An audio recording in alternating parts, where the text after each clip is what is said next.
तो बच्चों आप सभी कैसे हैं? बहुत बढ़िया। मुझे लगता है कि ये लॉकडाउन में आप लोगों के स्कूल्स भी नहीं चल रहे हैं, आप लोग खूब खेल रहे होंगे, मजे कर रहे होंगे, लेकिन बच्चों पढ़ते भी रहना और साथ ही साथ हम लोग कुछ रोचक कहानियां भी आपके साथ शेयर करते रहेंगे जिससे आपका ज्ञान भी बढ़ता रहेगा।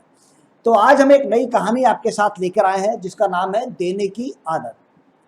एक बार की बात है कि एक भिखारी सुबह सुबह भीख मांगने निकला।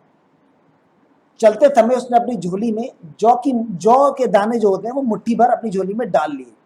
अब ज्यादातर भिखारी क्या करते हैं कि वो टोटके की वजह से जब भी घर से खाली निकलते हैं भीख मांगने के लिए तो अपनी झोली में कुछ ना कुछ डाल के चलते हैं।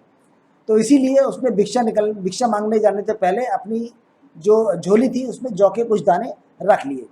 अब थैली को देखकर ये लगता है दूसरे लोगों को किसी और ने भिक्षा दे रखी है। पूर्णमासी का दिन था। भिखारी सोच रहा था, पूर्णमासी का दिन बच्चों क्या होता है? जिस दिन चंद्रमा पूरा निकलता है। तो पूर्णमासी का दिन था। भिखारी सोच रहा था कि आज ईश्वर की कृपा होगी तो मेरी झोली शाम से पहले ही भर जाएगी। अचानक वो क्या देखता है कि सामने राजपथ से उसी देश का एक राजा अपनी सवारी पर बैठकर आ रहा है। भिखारी बहुत खुश हुआ। उसने सोचा कि राजा के दर्शन और उनसे मिलने वाले दान से सारे दरिद्र दूर हो जाएंगे और मेरा जीवन भी संवर जाएगा। जैसे जैसे राजा की सवारी निकट आती गई, भिखारी की कल्पना और उत्तेजना बढ़ती ही जा रही थी।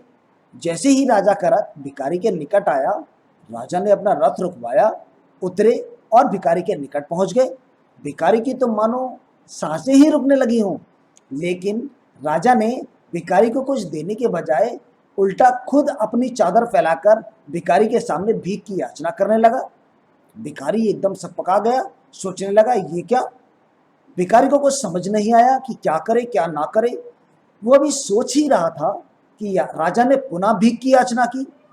भिखारी ने अपनी झोली में हाथ डाला, मगर हमेशा दूसरों से लेने वाला भिखारी आज जब देने का नंबर आया तो उसका मन नहीं हुआ कुछ भी देने का।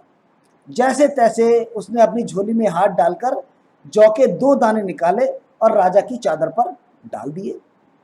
उस दिन भिखारी को रोज से अधिक भीख मिली और भिखारी बहुत खुश हुआ, मगर मन ही मन वो उन 2 दानों के लिए बहुत ही मलाल करता रहा पूरे दिन की जो 2 दाने उसने राजा की झोली में डाल दिए थे कि वो मैंने क्यों दे दिए, मेरे 2 दाने और हो जाते। कुछ नहीं, ऐसे ही करते करते शाम को जब उसने अपनी झोली को पलटा अपने घर आकर तो उसके आश्चर्य की सीमा ना रही। जो जौ के दाने वो ले गया था उनमें से 2 जौ के दाने सोने के बन चुके थे। अब उसे समझ में आ गया कि दान की महिमा के कारण ही ऐसा हुआ है, क्योंकि उसने 2 जौ के दाने राजा को दान किए थे, इसीलिए उसकी झोली में जो जौ के दाने थे उनमें से 2 दाने जो थे वो सोने के बन गए। अब भिखारी बड़ा अफसोस कर रहा था, सोच रहा था कि अगर मैंने मुट्ठी भर दाने राजा की झोली में जौ के डाले होते तो मुट्ठी भर सोने के दाने मेरी झोली में होते। तो इसीलिए दोस्तों कहते हैं कि बच्चों दान करने में कभी भी पीछे नहीं हटना चाहिए। अगर कोई जरूरतमंद है, किसी को आवश्यकता है और कोई आपसे आके आपसे मदद मांग रहा है तो आपको निस्वार्थ भाव से उसकी मदद करनी चाहिए। जितना आप सक्षम हो उतना करना चाहिए, क्योंकि जितना आप दूसरे की मदद करते हैं उसी हिसाब से ईश्वर आपकी भी मदद करता है। तो हमेशा दोस्तों याद रखिएगा कि कोई भी आपसे मदद मांगे आप उसको मना मत कीजिएगा, उसकी मदद जरूर कीजिएगा। उम्मीद करते हैं आपको ये कहानी पसंद आई होगी। अगर पसंद आई हो तो कमेंट बॉक्स में टाइप करके जरूर बताइएगा और अगली कहानी देखने के लिए, अगला वीडियो देखने के लिए तैयार रहिएगा। थैंक यू बच्चों, बाय बाय।